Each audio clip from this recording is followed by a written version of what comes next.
Recently एक WhatsApp पर message मिला कि मैम एनआरआई से रिलेटेड डिविडेंड और इंटरेस्ट इनकम की क्या टैक्सेबिलिटी रहेगी इंडिया में, उस पे एक वीडियो बनाइए।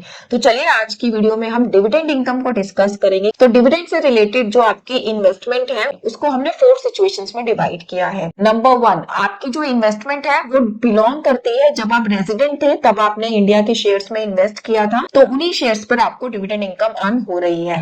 नंबर 2, एनआरआई का स्टेटस पाने के बाद जो आपको फॉरेन इनकम हुई फॉरेन में, उसको आपने इंडिया में ट्रांसफर किया और फिर आपने इंडियन शेयर मार्केट में इन्वेस्ट किया, जहां से आपको डिविडेंड इनकम अर्न हो रही है। नंबर 3, आपकी इंडिया में की इनकम आ रही थी, उसको आपने फर्दर शेयर मार्केट में इन्वेस्ट कर दिया, जहां से आपको डिविडेंड इनकम आती है। नंबर 4, आपने इंटरनेशनल स्टॉक एक्सचेंज के through global depository receipt purchase किए हुए हैं, जिसके थ्रू आपने इंडियन कंपनीज में अपना फंड इन्वेस्ट किया हुआ है। स्टार्टिंग की जो 3 सिचुएशंस हैं, इन तीनों ही सिचुएशंस में आपका टैक्स रेट लेने वाला है 20% plus cess plus surcharge.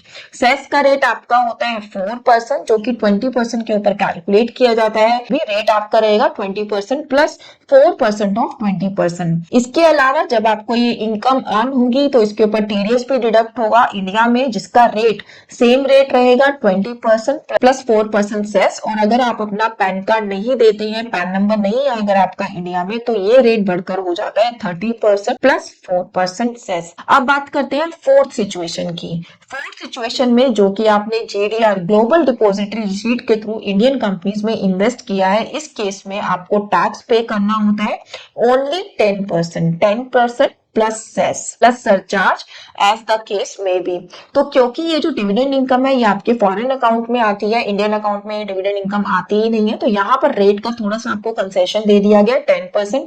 TDS यहाँ पर भी डिडक्ट होगा 10% के साथ। अगर आपने पैन नंबर नहीं दिया तो आपका ये जो टीडीएस है ये 30% प्लस सेस प्लस सरचार्ज आपका डिडक्ट किया जाएगा। अगर आपकी सिर्फ यही इनकम है तो क्या आपको स्लैब रेट का बेनिफिट मिलेगा, या फिर आपने जो डिडक्शंस क्लेम करी है इनकम टैक्स रिटर्न में उसका बेनिफिट मिलेगा? तो आंसर है नो।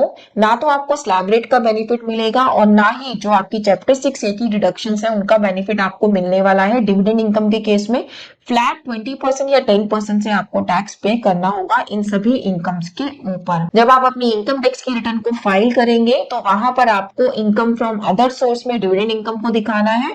फिर स्पेशल रेट टैक्स इनकम में पूरी लिस्ट दी गई है एनआरआई से रिलेटेड कि उसको कैपिटल गेन है, अगर इंटरेस्ट इनकम है, डिविडेंड इनकम है, तो वहां से आपको अपना सेक्शन सेलेक्ट करना है। वहां पे परसेंटेज गिवन होगी और वहां पर अमाउंट मेंशन कर देना है। उसके अकॉर्डिंग आपके ऊपर tax as a special rate tax applicable हो जाएगा। Thank you so much.